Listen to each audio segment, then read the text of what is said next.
Bonsoir à tous et bienvenue en direct sur KTV. Nous sommes le mercredi 20 mai. À la une de cette édition, la ministre des Outre-mer a répondu à nos questions avant de s'envoler pour Paris. Ce matin, durant près de 45 minutes, aucun sujet n'a été éludé. Confinement, immigration, accord cadre, économie, délinquance. Annick Girardin s'est voulue résolument optimiste, même si elle mesure les difficultés de Mayotte, l'île de tous les défis selon ses termes. La ministre en appelle à chacun pour sortir rapidement de cette crise et pouvoir prétendre à des jours meilleurs. Au montage, Leslie Vimonet. La ministre des Outre-mer l'a affirmé hier sans détour, le confinement n'est plus respecté à Mayotte. Une question se pose alors, pourquoi ne pas réouvrir tous les commerces, les bars et les restaurants ? En effet, certains considèrent comme injuste de devoir rester confinés alors que d'autres ne respectent plus les règles depuis de longues semaines. Oui, il y a des gens qui font plus d'efforts que d'autres. Mais c'est comme ça aussi qu'on va gagner. Ils vont perdre leur travail et licencier. C'est aussi comme ça qu'on va gagner. Beaucoup de gens ont repris le chemin du travail. Beaucoup d'entreprises ont recommencé leur activité. Vous avez évoqué tout à l'heure dans une autre séquence le Haut Conseil de la commande publique. Les marchés ont repris. Il faut effectivement qu'on puisse aussi être au rendez-vous de toutes ces infrastructures dont a besoin Mayotte. Oui, il y a des gens qui font plus de sacrifices que d'autres. Oui. Et d'ailleurs, à Mayotte, comme dans l'ensemble de la France, tout le monde n'a pas les mêmes conditions de vie ou les conditions de travail. Après sa polémique liée aux chiffres de la délinquance, beaucoup ont affirmé que les informations qui parviennent à Paris ne collent pas aux réalités du territoire. Une affirmation balayée d'un revers de main par Annick Girardin, une ministre qui aime néanmoins constater les réalités de ses propres yeux. Il peut y avoir un décalage dans l'information. Moi, je peux dire ici que dans cette période Covid-19, comme dans les moments difficiles qu'a connu Mayotte, on a eu des grands préfets, des grands colonels, des colonels de gendarmerie qui, au quotidien, sont là, sont présents, mènent les politiques publiques du mieux possible. Les recteurs, l'ARS, je ne suis pas mal informée. Il peut y avoir un décalage dans l'information. Et c'est vrai que je suis une femme de terrain et que je sens bien les choses par moi-même et que mon discours peut effectivement mieux s'adapter aux réalités du terrain quand je les vis. Et c'est pour ça que je suis une ministre qui est venue jusqu'à 7-8 fois dans ce territoire. Concernant la lutte contre l'immigration clandestine, la ministre a annoncé une réouverture du CRA avant de se montrer très ferme quant aux engagements de l'accord cadre. Parce qu'il faut montrer à nos voisins comoriens que nous reprenons la lutte contre l'immigration. Qu'à nouveau, le CRA va ouvrir. Qu'à nouveau, nous pouvons garder ces personnes arrivées sur le territoire ou déjà sur le territoire en toute illégalité jusqu'à 90 jours. Et j'espère bien que pendant ce temps, la diplomatie qui est à l'œuvre permettra effectivement aux Comores de nous autoriser à ramener effectivement ces personnes aux Comores et c'est normal. Et ce serait juste dans le partenariat que nous proposons aux Comores. Et dans le cas contraire, je le redis ici, je m'opposerai au développement ou au crédit de développement qui sont conditionnés sans que cette condition soit remplie, c'est-à-dire le fait que les Comores acceptent la reconduite à leurs frontières de leurs ressortissants. Immigration, sécurité, santé, éducation, nombreux sont ceux à considérer que depuis la grève de 2018, rien n'a véritablement changé à Mayotte. Pour la ministre, si cette crise fait perdre du temps, le plan de convergence portera ses fruits dans les prochains mois. C'est compliqué de mesurer et vous savez très bien que quand on met des chiffres, on se dispute tous à la virgule près de c'est vrai, c'est pas vrai. On en a eu quelques exemples dernièrement. Donc, c'est quoi l'important pour moi ? C'est que les gens se sentent mieux. C'est que nos concitoyens aient l'impression, et pas que l'impression, véritablement puissent voir des actions se mettre en place. Et je le dis souvent, et le préfet de Mayotte le fait également. Il y a des projets qu'on peut réaliser très très vite. Alors montrant que ces projets sont faisables, et faisons-le. Il faut aussi accompagner le privé. Parce que la dynamique du privé est aussi extrêmement importante. Nous avons insuffisamment d'entreprises sur le territoire ou d'entreprises qui peuvent, on va dire, traîner l'ensemble d'une dynamique. Nous avons besoin de banques qui s'impliquent. Et je veux ici dire au monde de l'entreprise comme aux banques qu'il faut effectivement passer ce cap. Réussir à passer le cap et survivre, voilà ce qu'espèrent des dizaines d'entreprises locales. Car si la ministre s'est voulue positive quant à notre capacité à gagner ce combat, elle sait que l'heure du bilan est encore loin d'avoir sonné. Yannick Girardin est également revenu sur la tenue du second tour des élections municipales. Pour l'heure, aucune date n'est actée, mais le Conseil scientifique n'est pas opposé à la tenue d'un scrutin à la fin du mois de juin. Quant à savoir si Mayotte aura le droit à un second tour en même temps que le reste du territoire national, il est encore trop tôt pour l'affirmer. Écoutons plutôt la ministre lors de la matinale de Kwesi. À Mayotte, les élections ont vocation, je vais le dire comme ça, à se dérouler en même temps que dans l'ensemble des collectivités françaises. Mais localement, et vous le savez, ce mot est important pour moi, l'adaptation est possible. Et donc, si jamais on ne pouvait pas réaliser ces élections dans de bonnes conditions, bien sûr qu'on y réfléchira. Mais moi, avoir lieu sur le reste du territoire national et pas à Mayotte. Moi, il y a un moment où il faut rester sur notre priorité, la lutte contre le Covid-19, la lutte contre cette épidémie.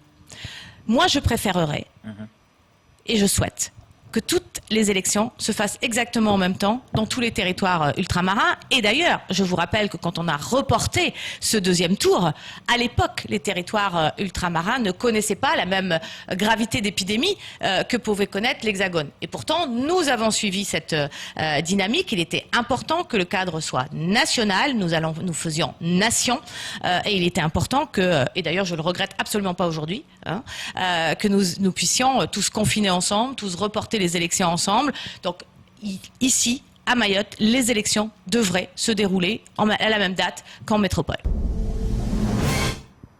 Et ce mercredi marque le 3e jour de réouverture des commerces ayant été fermés suite au confinement dans le monde entier. Des milliers d'entreprises vont mettre la clé sous la porte, on le sait, à la suite de cette crise, et Mayotte ne sera pas épargnée. Néanmoins, certains essayent tant bien que mal de reprendre leur activité, à l'instar de My Salon, salon de coiffure au cœur de Mamoudzou. Paul-Arthur Avit est parti à la rencontre des gérants. Reportage. Du 18 mars au 18 mai, comme bon nombre de commerces sur l'île, My Salon était fermé par les mesures gouvernementales. Une fermeture de 2 mois, possible par les aides de l'État pour le chômage partiel, des aides qui ont mis du temps à arriver. Les aides, certes, l'État, ils ont mis ça en place, mais ça a mis beaucoup de temps. Je ne sais pas pour d'autres entreprises, mais chez nous, vu qu'on s'est mis en chômage partiel, ça a mis beaucoup de temps pour les avoir et pour pouvoir les payer, en sachant qu'ils sont en confinement, donc c'était vraiment difficile. Mais au fur et à mesure, ça a fini par s'arranger. Mais par contre, pour le salon, je ne sais pas comment je peux vous dire ça, mais pour les charges du salon, c'est compliqué. Parce qu'on n'a pas eu d'aide là-dessus pour l'instant. Et les factures, ils sont bien là, quoi. Donc pour l'instant, on ne sait pas comment faire. On espère juste peut-être travailler et se rattraper là-dessus. Mais c'est très difficile. Des factures qui peuvent s'élever à plusieurs milliers d'euros pour certaines entreprises. Le préfet, en décrétant la réouverture des petits commerces à l'approche de l'Aïd, souhaitait que ces commerçants appliquent les règles de sécurité et les gestes barrières, des mesures de protection que My Salon essaye de respecter au maximum. Déjà, désinfecter la porte à chaque fois qu'il y a quelqu'un qui rentre et qui sort. On a mis une personne directement. Des fois, c'est moi-même, vu que je suis souvent à l'accueil. Donc je fais rentrer les gens et les clients en question aussi sont limités, parce qu'on ne prend que 4 personnes à l'intérieur. Ensuite on a aussi les gels hydrauliques, les coiffeurs ils sont bien équipés, ils ont leurs masques, ils ont aussi des visières, ils ont des gants. Donc on essaie de faire le maximum en tout cas, et pour nous-mêmes, ainsi aussi pour les clients. Des mesures qui permettent à My Salon de reprendre son activité. Si celles-ci sont appliquées par tout le monde, elles permettraient de limiter et freiner l'épidémie. Et place maintenant au reste de l'actualité locale avec le don de masques du conseil départemental à l'ARS ou encore de la prison ferme suite à un passage à tabac pour des téléphones portables. Au montage, Leslie Vimenet. Le 15 mai dernier, vers 22h, à Mirereni Porwani, une quinzaine d'individus tous majeurs de nationalité française et originaires de Mamoudzou ont agressé 4 personnes à l'aide de coupe-coupe et de tonfa. Selon la gendarmerie, rouées de coups, les victimes se sont fait dérober leur téléphone portable avant que les agresseurs ne prennent la fuite à bord de leur véhicule. 2 victimes ont été transportées vers le dispensaire de Kahani. Un témoin de la scène a donné l'alerte en appelant la gendarmerie et en fournissant une description précise d'un des véhicules qui a pu être intercepté à Sada avec 5 des agresseurs à son bord. Un 6e individu sera également appréhendé dans la continuité de l'action. Ils ont tous été placés en garde à vue avant comparution immédiate devant le tribunal dès le lendemain. 2 d'entre eux ont été relaxés, les autres respectivement condamnés à 4, 6 et 8 mois de prison ferme.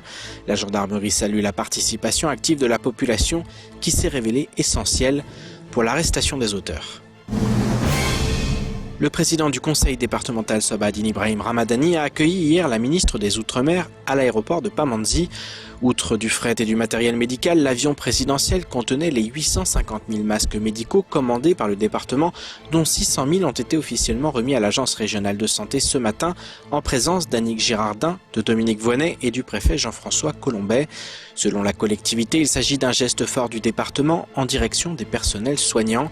A noter que le préfet a également annoncé que 550 000 masques vont également être commandés et arriveront prochainement sur le territoire. Ils seront une nouvelle fois distribués gratuitement à l'ensemble de la population afin que tout le monde possède un masque en tissu lavable et réutilisable une trentaine de fois. Néanmoins, les autorités rappellent que le port systématique du masque ne doit pas faire oublier les gestes barrières qui restent le meilleur moyen de lutter contre ce virus. Vendredi dernier, une commission permanente s'est tenue au conseil départemental. Selon l'institution, compte tenu de la situation sociale des personnes isolées, le département a décidé d'apporter son soutien au public vulnérable, aux familles mahoraises bloquées à La Réunion et aux étudiants fragilisés par la crise sanitaire en France métropolitaine. 3 rapports en lien avec la situation actuelle ont été examinés et adoptés. Le premier était relatif à la constitution d'un fonds d'urgence à destination des étudiants et des familles mahoraises bloquées à La Réunion. Cette aide se déclinera sous forme de chèques-services visant à l'achat de colis alimentaires et de masques. Le second rapport était pour sa part relatif à l'octroi d'une subvention exceptionnelle à destination de la Fédération des associations mahoraises en métropole pour soutenir les étudiants isolés et fragilisés dans l'Hexagone. Le troisième rapport est relatif à l'ajustement du soutien du département en termes d'aide alimentaire au public vulnérable dans le cadre de l'urgence sanitaire Covid-19. 1 million d'euros supplémentaires ont ainsi été débloqués. Éducation pour clore cette édition. Les épreuves du baccalauréat seront remplacées cette année, dans le contexte actuel, par des contrôles continus. Et sur Parcoursup, les établissements ont fait leur sélection sur dossier, faute de pouvoir organiser des concours.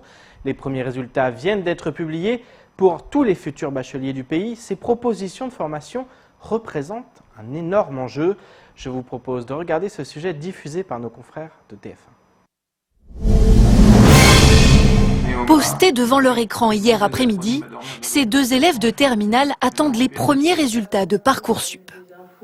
C'est un peu stressant parce que ça va représenter notre avenir. Pour moi, je trouve ça plus important que le bac. Pour Camille, l'enjeu est grand. Elle souhaite rejoindre une école de commerce, mais les concours qu'elle devait passer ont été annulés à cause du coronavirus. Les établissements ont donc fait leur sélection sur dossier. Verdict. J'ai eu 5 propositions d'admission, 6 vues en attente et 6 vues refusées. Donc je suis plutôt contente. Dans la famille, on respire à nouveau. Je dois avouer que je souffle là. Là, c'est vrai qu'on va pouvoir passer de bonnes vacances. Ça y est, c'est une belle page de sa vie qui se tourne. Je suis fier de toi. Bravo, c'est très bien. Sur Parcoursup, les candidats peuvent recevoir 3 réponses à leurs vœux. Oui, non ou en attente. Si Camille refuse une proposition de formation, cela laissera la place à un candidat en attente.